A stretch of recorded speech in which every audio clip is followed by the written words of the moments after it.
আর কি 8 বছর তো প্রায় ওয়াজ করেছি, এখন চিন্তা ভাবনা আছে যে সিনেমা অঙ্গনে অভিনয় করার। হ্যাঁ, শিক্ষাগত যোগ্যতা কি বলেন? আমার শিক্ষাগত যোগ্যতা মাওলানা। মাওলানা বলতে হেফজখানায় পড়েছিলাম। ছেলের ভিতরে একটা স্বপ্ন ছিল যে আমি বড় বক্তা হব, তখন আর কি বড় বক্তা হলাম, ওয়াজ মাহফিলে ওয়াজ করলাম, লক্ষ লক্ষ জনতা আসতো আমার মাহফিলে। আপনি ইউটিউবে সার্চ করলে পাবেন, মাওলানা উমর ফারুক আল আজমি লিখলে অসংখ্য আমার ওয়াজ আছে, সেখানে হাজার হাজার জনতা।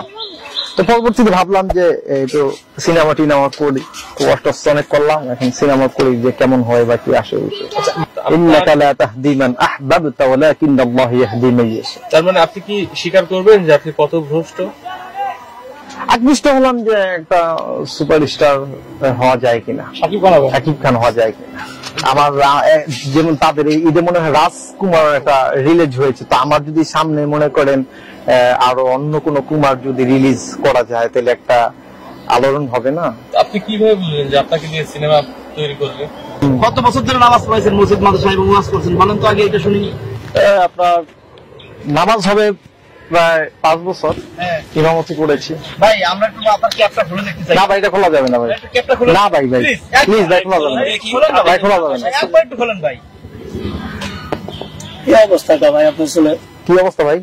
মানে আপনি আগে হুজুর ছিলেন, হ্যাঁ, মানে ওয়াজ মাহফিলে আপনার অনেক ওয়াজ দেখছি, ঠিক আছে, এখন আপনি হঠাৎ করে চুলের স্টাইল কাটিং ফাটিং এগুলো দিচ্ছেন, আসলে কারণটা কি হুজুর বলেন তো?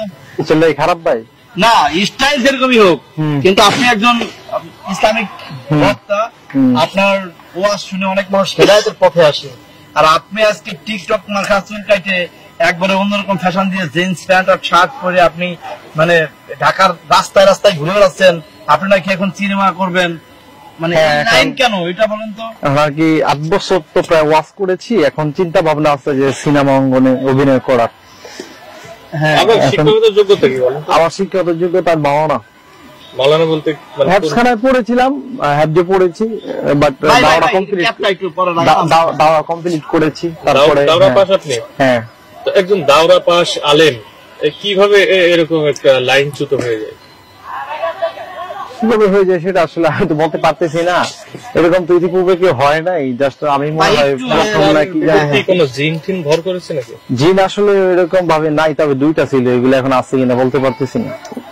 2টা জিন ছিল? 2টা জিন আপনাকে প্ররোচনা দিছে, কুমন্ত্রণা দিছে? তারা মাঝে মাঝে দিত আর কি, অনেকদিন হয় তারা সাক্ষাৎ করতে আসে না। ইবলিস দেখেছেন কখনো? ইবলিস দেখি নাই, বাট ইবলিস আসলে ছুটি নেই, আমেরিকা গেছে। আপনাকে দিয়ে গেছে দায়িত্বটা। দর্শক শ্রোতা, ভিডিওতে অবশ্যই লাইক কমেন্ট শেয়ার করতে ভুলবেন না। ভিডিওটা যদি ভালো লেগে থাকে অবশ্যই আমার চ্যানেলটি সাবস্ক্রাইব করবেন, পাশে থাকা বেল আইকনটি অল বাজিয়ে দিবেন, যেন নতুন ভিডিও আপলোড করার সাথে সাথে সবার আগে আপনার কাছে নোটিফিকেশন যায়। আর যারা ফেসবুক পেজ থেকে ভিডিওটি দেখছেন অবশ্যই আমার ফেসবুক পেজটি ফলো করবেন, ভিডিওটা আপনার বন্ধু বান্ধবের কাছে শেয়ার করে দিবেন। দেখা হচ্ছে নতুন কোনো ভিডিওতে, সে পর্যন্ত সবাই ভালো থাকবেন, সুস্থ থাকবেন, আল্লাহ হাফেজ।